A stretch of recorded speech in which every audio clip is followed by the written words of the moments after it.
Hey guys, with all the content coming out talking about Medicare audits, talking about prepayment reviews, post-payment reviews, I wanted to just take a minute, show you some information that's publicly available. I've shared this before in the Medicare group, but I just want to talk briefly about it. Now, I'm not the content expert on this, but if you're looking for help, reach out in the group. There are professionals there, Nancy Beckley, Rick Wanda, who will and are able to help you or direct you to who can help you.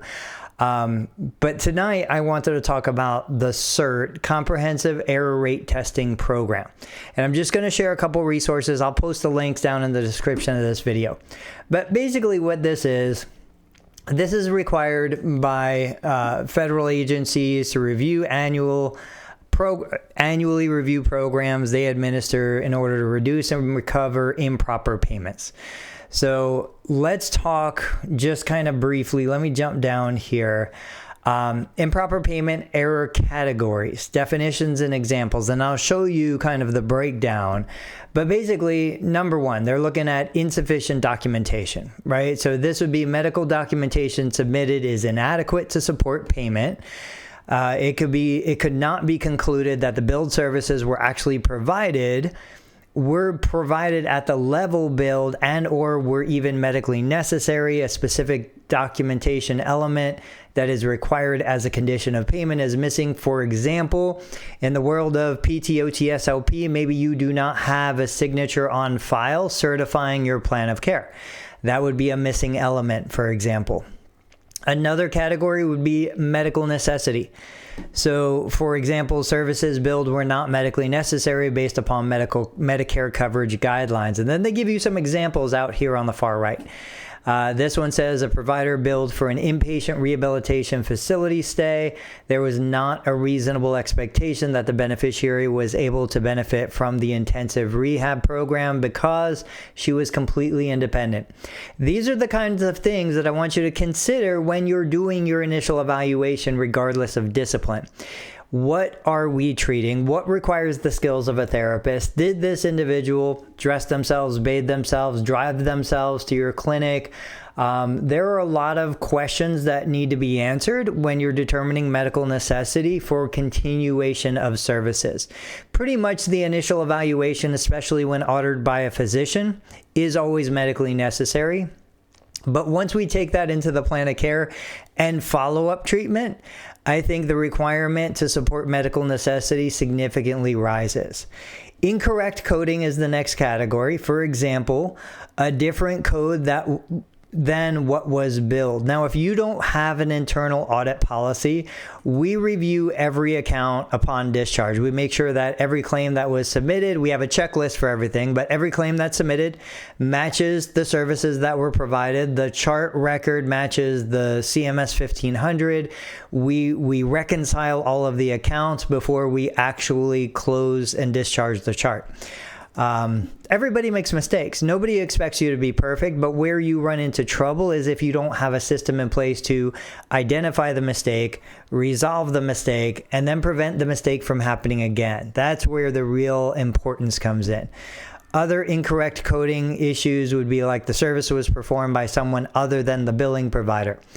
In physical therapy, occupational therapy, even speech language pathology, we cannot just co-sign another therapist's note in the Medicare system. We sign the attestation statement saying that we are the ones delivering the service. If another provider is going to come in, they have to reassign their benefits to the group. So that would be a great example. The billed service was unbundled. If you don't know about the NCCI edits, go ahead and search the channel. I've got videos on that. The beneficiary was discharged to a site other than the one coded on the claim. Remember, this extends to more than just PTOTSLP services. The next category, no documentation. The provider or supplier fails to respond to repeated requests for medical records. For example, a supplier billed for diabetic testing supplies. The provider did not submit any medical records to support the claim. Now, in our profession, we don't submit medical records unless requested, but we have to have them ready. They have to be accurate and they have to be on hand should Medicare come and request. And then, of course, other, for example, an improper payment that does not fit into any of the categories listed above. So looking at some of the published guidelines, here are common causes of improper payment based on percentage. 64% insufficient documentation, 13% medical necessity. So many clinicians are trying so hard to justify continuation of services, but I don't think we have a good grasp on how we define medical necessity, how we define what requires the skills of a therapist. Yes, we understand that maintenance therapy is a covered service when it requires the skills of a therapist. These are policies and procedures that need to be established for you inside your practice, whether you're the practice owner or the provider working for the practice owner, so that you can avoid frustration down the line should you come under a Medicare review.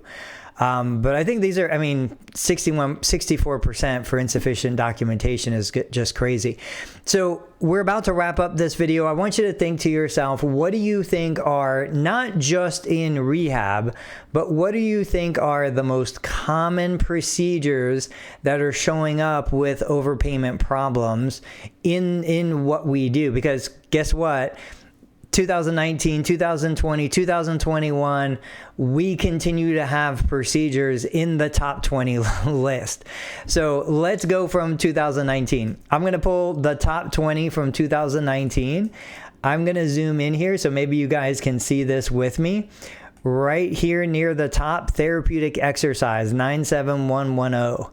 And then as we scroll down, right here, manual therapy, 97140.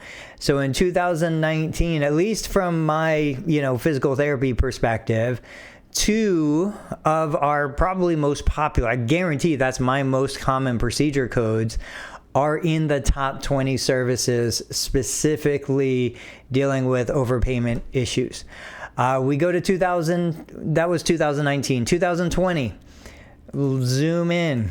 Of course, therapeutic exercise right up there at the top. If I do a quick scan, therapeutic activity right down here at the bottom.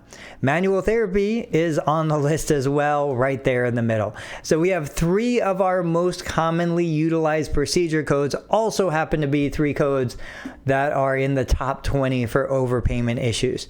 Now, good news, moving to 2021, and this is the last screen I'll share before we wrap up. The only CPT code that's typically used in physical therapy, occupational therapy, is therapeutic exercise. That's the only one that's on the list that I can see. Maybe I've overlooked or misjudged somewhere. But the whole idea here is this information is being recorded. This information is being tracked by third-party payers. And so it doesn't mean that you shouldn't do it or can't do it or have to change what you're doing. What it means is that you have to have the support, the documentation. You have to have all of your T's crossed and all of your I's dotted first. Then you have to worry about the qualitative aspect of what it is that you're documenting. The technical side is so important. Do you have your signed plans of care? Are they certified? Are they certified within a timely file or within a timely limit of 30 days? If not, do you have justification for why it hasn't been certified in 30 days? Do you have, dates of service? Do you have total minutes of a treatment in your treatment note? There's very specific guidelines that Medicare has published for us that you can just pull right out, put it on a checklist. That's what I do. I have a course coming out probably within the next 2 to 3 weeks that's focused on Medicare documentation. I'm going to share all of the information and knowledge that I have from recently receiving both a prepayment and a post-payment review from Medicare. I'll share the letters that I got. I'll share the list of documentation that they're asking for. I will share everything because I think we need to have this information in our hands if we're going to make educated choices about becoming contracted Medicare providers.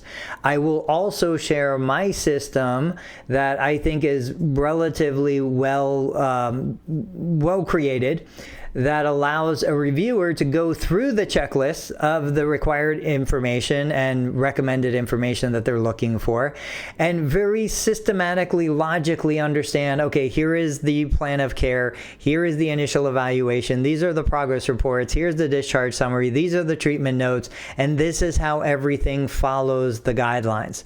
So I'm going to release that. Keep an eye out. Right now it's February 2022. I'll probably have that launched in March of 2022. If you have questions about anything else, absolutely let me know. If you're still watching, check out the thumbnail right here that YouTube is recommending you watch this video next, and I will catch you guys on the next video.